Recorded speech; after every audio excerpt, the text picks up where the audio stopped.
Саламатсыздар ма, құрметті оқушылар? Бүгін бізде жаңа тақырып түс датчигі. Бүгінгі сабағымыздың мақсаты түс датчигімен, оның баптауларымен және жұмыс істеу принциптерімен танысу.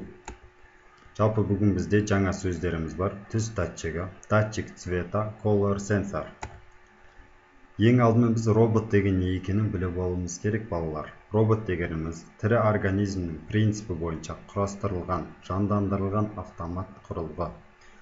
Роботтар қарқынды дамып келе жатқан болашақтың жоғарғы технологияларының бірі. Қазіргі кезде роботтар өміріміздің көптеген саласына еніп үлгерді. Lego Mindstorms Education EV3 негізгі оқу жаттығу роботы болып келеді. Lego Mindstorms программаланатын роботтарға қолданатын құрастырғыш құрылғы. Бізде екі құрастырғыш құрылғыларымыз бар, базовый және ресурсный. Енді бізде датчик деген не екенін білуіміз қажет. Датчик дегеніміз әртүрлі ақпаратты, яғни температура, жылдамдық, сәуле, түс және дыбыс өлшеуге арналған құрал екен.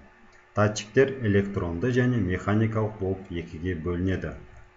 Электрондық датчиктің құрамына сезгіш және түрлендіргіш элементтер кіреді. Олардың негізгі ерекшеліктері сезгіштігі. Датчиктер қызметіне қарай жанасу датчигі, ультрадыбыс датчигі, гироскопиялық датчик және түс датчигі болып төртке бөлінеді екен. Енді бізде жанасу датчигі. Жанасу датчигі дегеніміз батырманың басылғанын немесе басылмағанын дәл анықтайтын құрал екен. Жанасу датчигі күнделікті өмірде де жиі қолданамыз. Мысалы, компьютердің пернетақтасында, астында көріп отырғандарыңыздай, және электронды пианиналарда. Яғни бұл жерде батырманың басылғанын немесе басылмағанын дәл көрсетіп отыр. Келесі бізде түс датчигі. Түс датчигі дегеніміз түс немесе жарықтылықтығын анықтайтын сандық құрал. Түс датчигіндегі түс режимі 1 см қашықтықтағы нысандардың 7 түрлі түсін және жарықтың деңгейін анықтай алады. Бірінші, бізде қара түс, екінші көк түс, үшінші жасыл, төртінші сары, бесінші қызыл, алтыншы ақ, жетінші қоңыр түсті. Енді бізде балалар түс датчигін қолданып жұмыс жасау үшін роботты суреттегідей құрастырып алуымыз қажет. Ол үшін роботты қатесіз құрастыру үшін оқушыларға арналған, яғни сіздерге арналған Lego Mindstorms Education EV3 программасын ашамыз. Ол үшін бізде программаны жүктеу үшін мына сілтемеге өтіп жүктеп алуымыз қажет. Жүктеп болған соң программамызды мынандай ашамыз. Енді программамызды ашқан кезде балалар, қараңыздар, бізде ең бірінші ашқан кезде мынандай терезе ашылады. Оның төменгі жағында инструкция по сборке.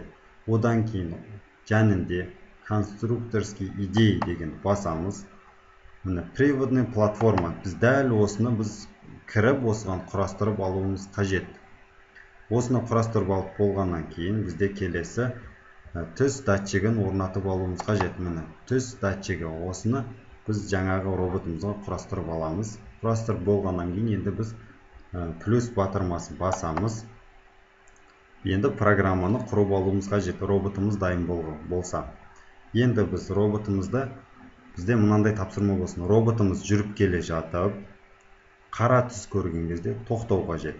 Яғни бұл бізде түс датчигіне байланысты. Енді біз рөлдік басқаруды қойып, алдыға қарай жүргіземіз. Яғни бізде еш кедергі болмаса, қара түс ешқандай көрмесе, ол жүре береді. Енді бізде күту батырмасын қоямыз. Одан кейін бізде режимдерін өзгертіп аламыз. Датчик цвета, сравнение, цвет. Енді бұл жерде балалар бізде жаңа айтып өткен бізде 7 түрлі түсіміз бар. Міне қара, көк, жасыл, сары, қызыл, ақ және қоңыр түстер. Бұл жерде бізге қандай түс қажет? Әрине қара түс. Өйткені біздің тапсырмамызда қара түсті көрген кезде тоқтау қажет. Қараны белгілейміз. Енді бізде тоқтау қоюымыз қажет. Қара түсті көреді, тоқтау қажет. Өшіреміз. Енді балалар, қараңыздар, сіздерде дәл осындай программаларыңыз дайын болса, роботтарыңызбен тексеріп көрсеңіздер болады.